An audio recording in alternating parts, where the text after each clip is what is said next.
Dear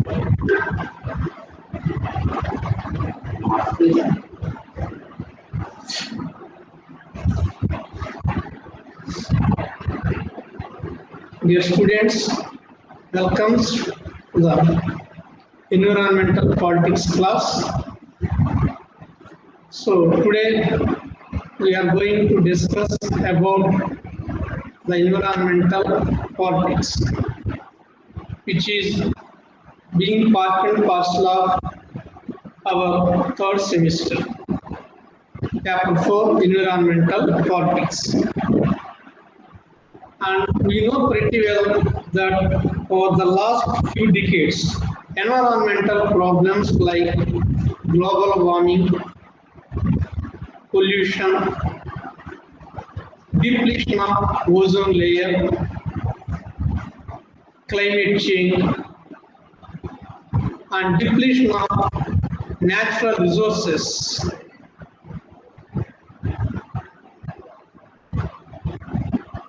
have become a serious concern all over the world. So the very existence of life, including humans, is threatened if the present state of affairs goes unabated. How we respond to this crisis will greatly impact both current and our future generations. So, we have been witnessing for the last few decades. So, the temperature has been increasing. In olden days, during May and June, the temperature happened to be very high level, that is beyond 35 degrees Celsius. But nowadays, right from March onwards, March, April, May and June, we have been witnessing more than 45 degrees Celsius of temperature. So that is causes global warming. So the heat waves reflecting our lives. We are breathing a hot air instead of cool air. So that is the global warming. That is, global warming means throughout the world, heat waves being occurred 1/4 of the year, that is 3 to 4 months per year. And pollution. The water has been polluting, the air has been polluting. So everything has been polluting. It is very difficult for us to breathe the fresh air, to drink a purified water. In olden days, the people used to drink the water from the pools, ponds, wells, and even the canals, and a small waste in and around agricultural lands. They used to drink that water. They don't bother about the water was polluted. But today, we are incurring 500 rupees for drinking water minimum. We are purchasing a liter water bottle for rupees 15 to 20. So we can assume what the situation has been worsened. So that is pollution. And we are not able to breathe the fresh air.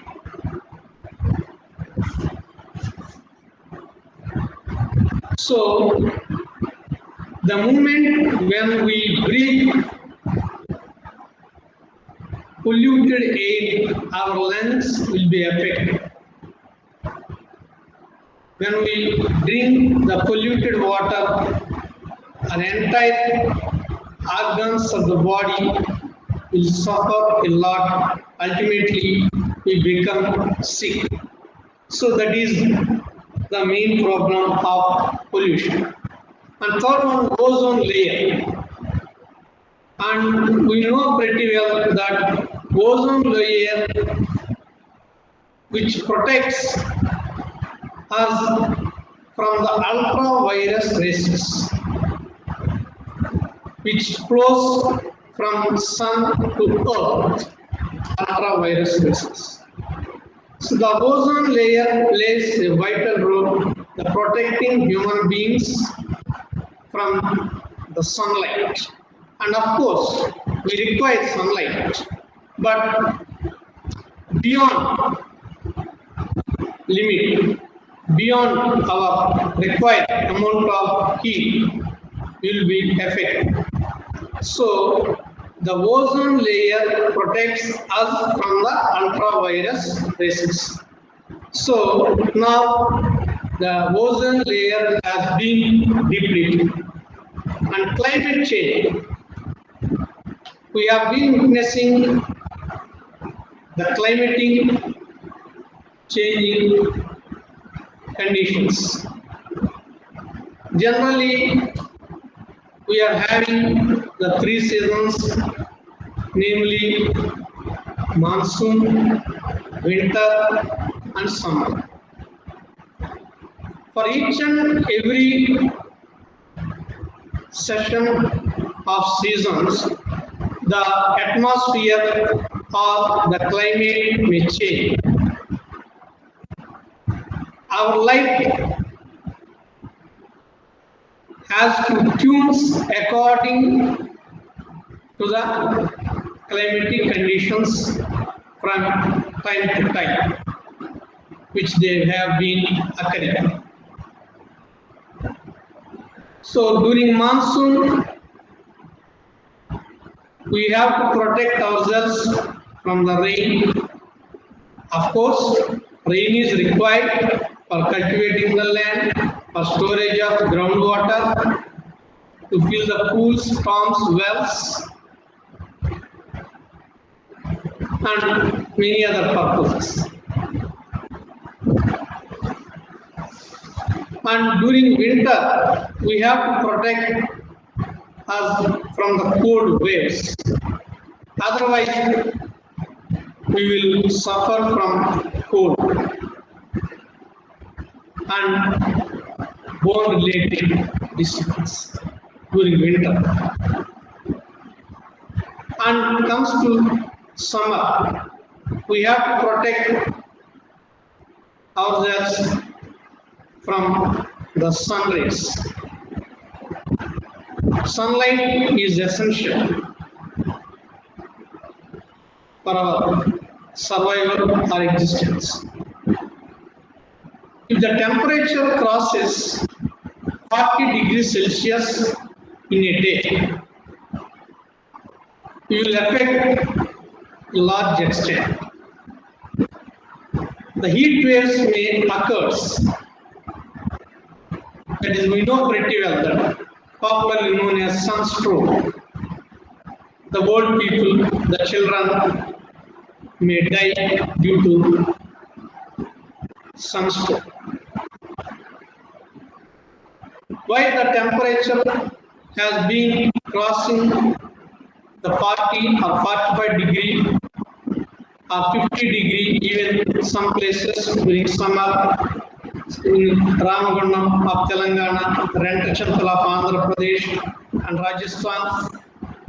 In some places during summer, the temperature has been crossing 50 degrees Celsius.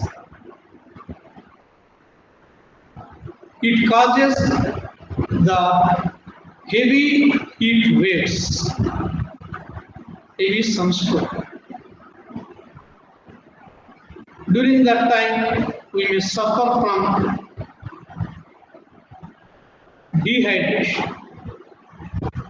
We require a lot of water.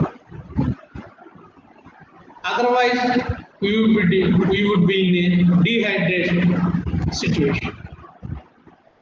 So that is the problem of climate changing conditions.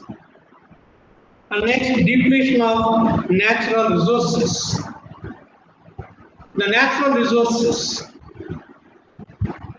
the resources which are available without any human effort, the water from the oceans, from the rivers, pools, ponds, wells, canals, and the earth, plants, forests. We will get timber from the forest and spices from the forest and some key instruments, key health instruments for curing some diseases from the forests, from the leaves and pithant substances of the plants,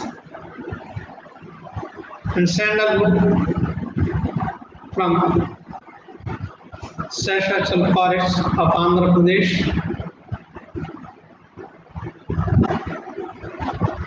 So these are the natural resources, and we will produce electricity from the water.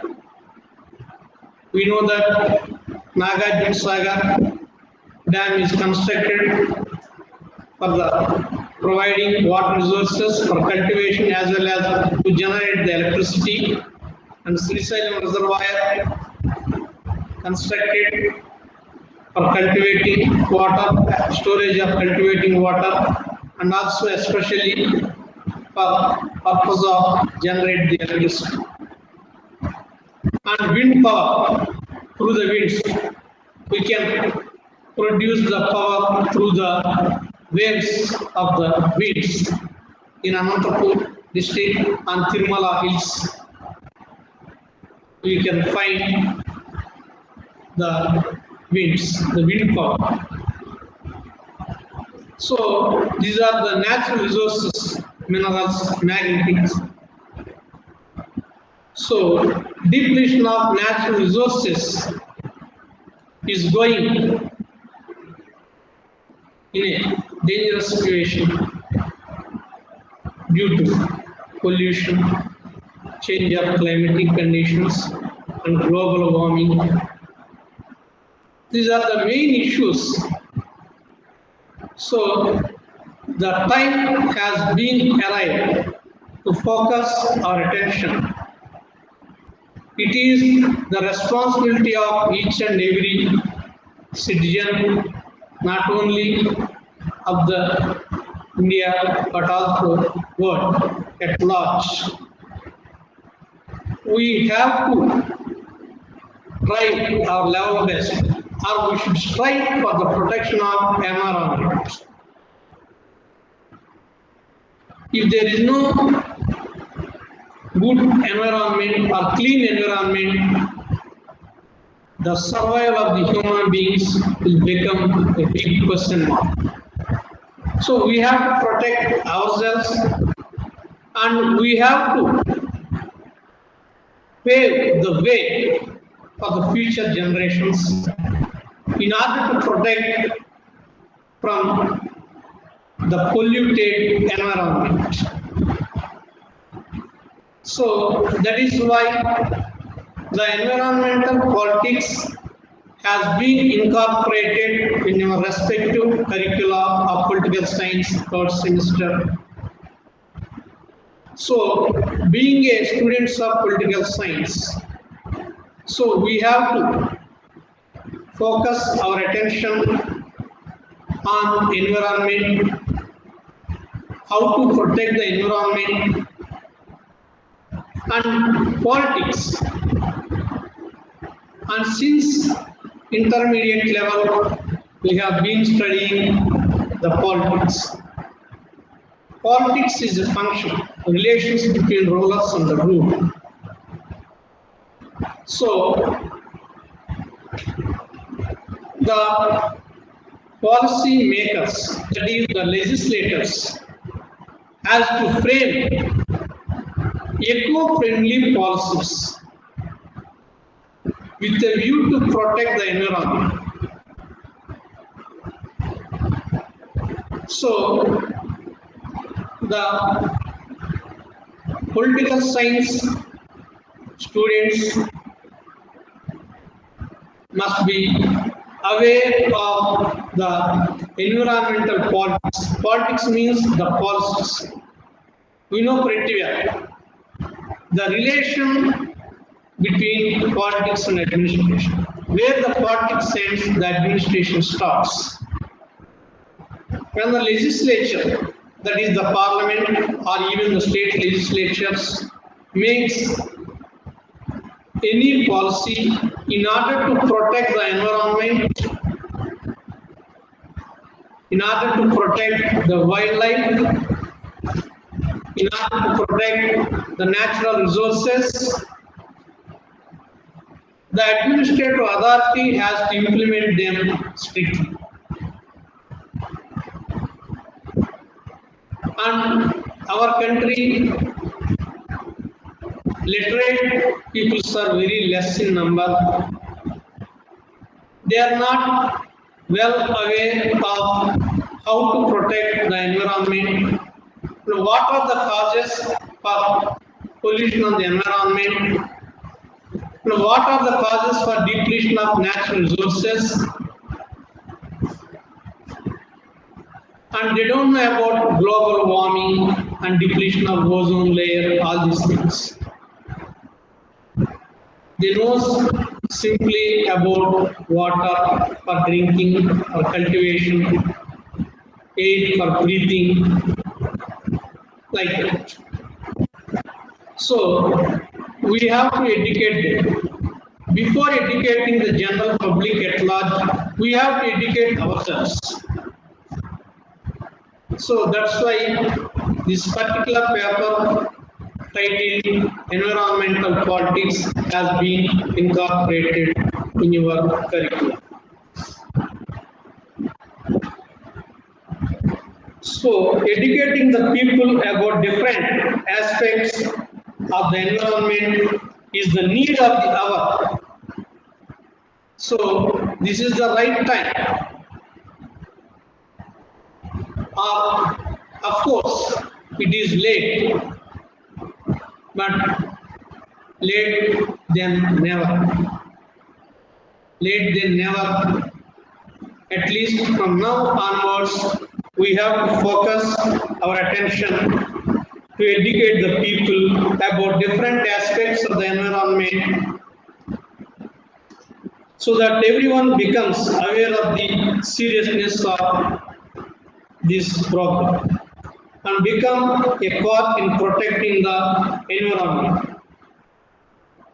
So we have to realize the importance of protecting the environment for sustainable development. We have to develop. There must be a progress. There must be a development in the life of human beings. That is sustainable development. So,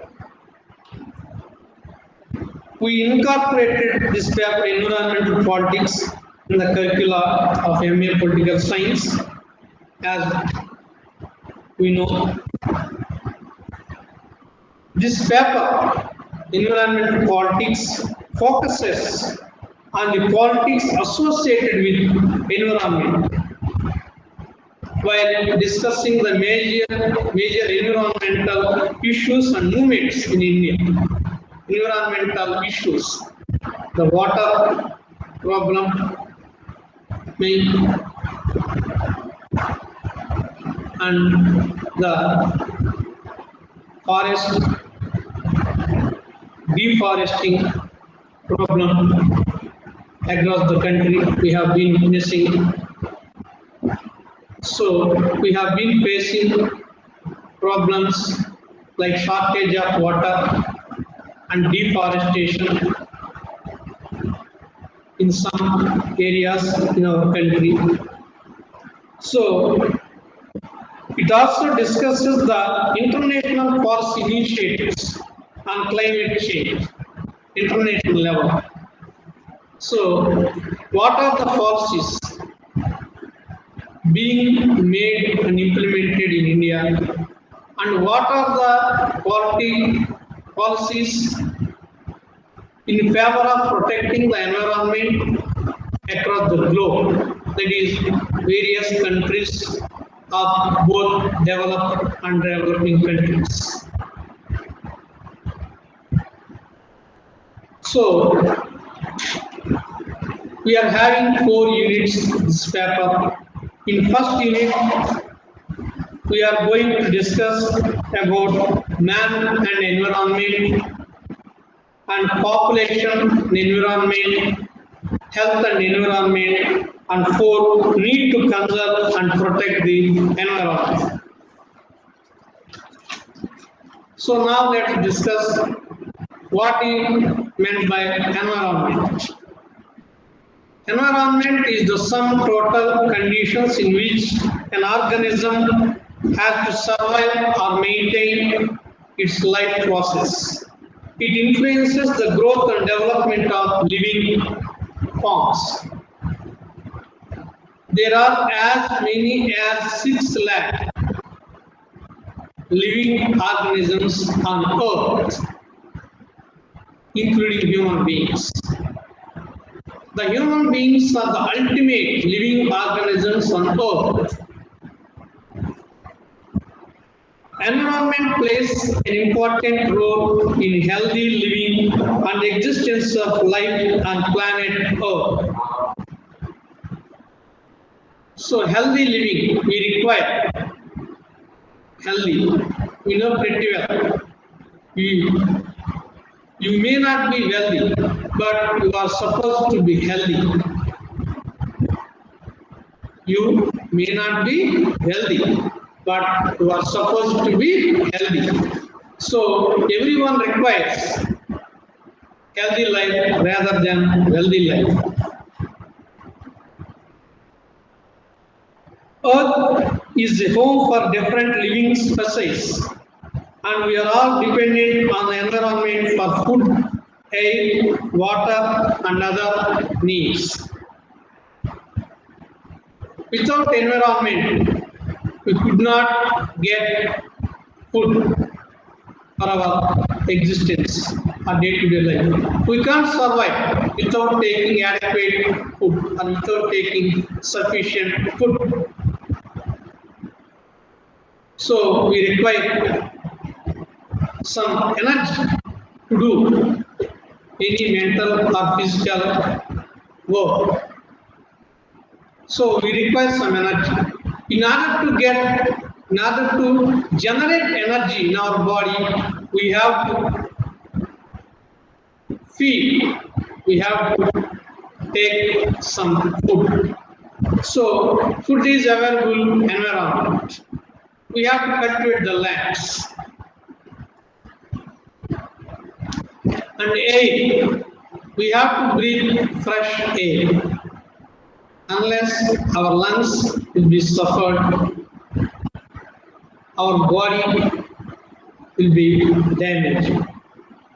If we breathe a polluted air. And water, it is the most essential requirement of the survival of the human beings. Of course, we may not be in problem even if we take If we does not take food, but we have to take the water. So water is most important. It is most essential. Even for making food, it requires water. So we have to get fresh water to drink, to making the food, to cultivate the land. So water is the utmost aspect for the survival of the human beings on earth.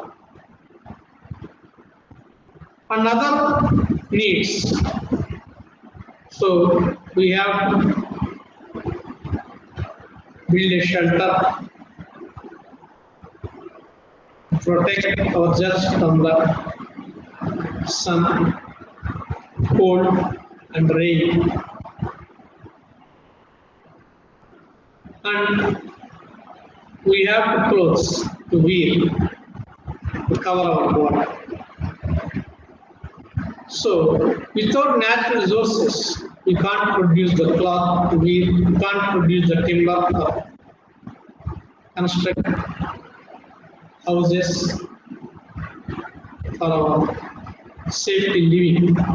So the air, the water, the food are the basic requirements of the human existence. So the government has to take necessary steps by adopting certain policies through various laws to protect the environment. So if there is no law, we can assume the anarchy will be prevalent in the society.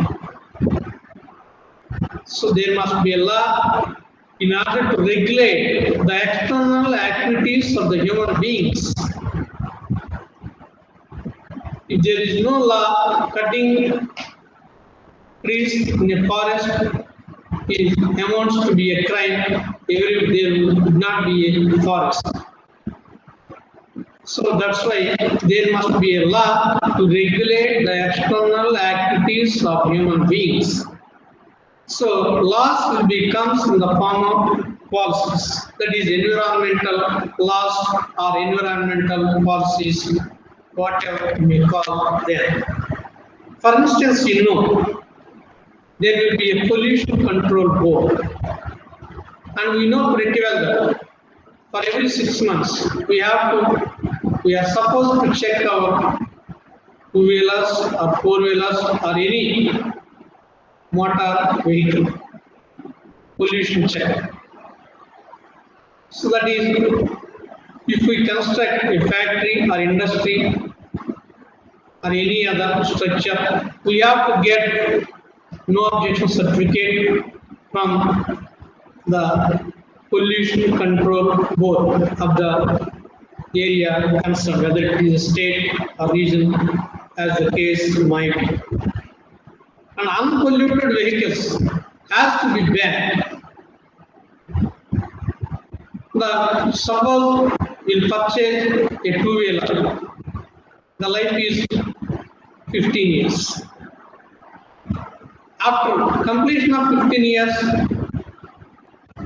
the vehicle is not supposed to ride on a road because it amounts to be an unpolluted vehicle. If such vehicle is permitted to ride on a road, what will happen? It will release carbon monoxide, which ultimately causes to the polluting the environment. And introduction and promotion of the compressed natural gas (CNG) vehicles, which are not hazardous to the human life. And forest policies. The forest policy was made in the 1980s. Forest policy. It is a forest policy. 1/3 of the land would be allocated for promotion of the forest. 1/3 of the total land. that is the forest clause. And cutting trees or plants in forests would be treated as a crime. They will be punished by environmental laws.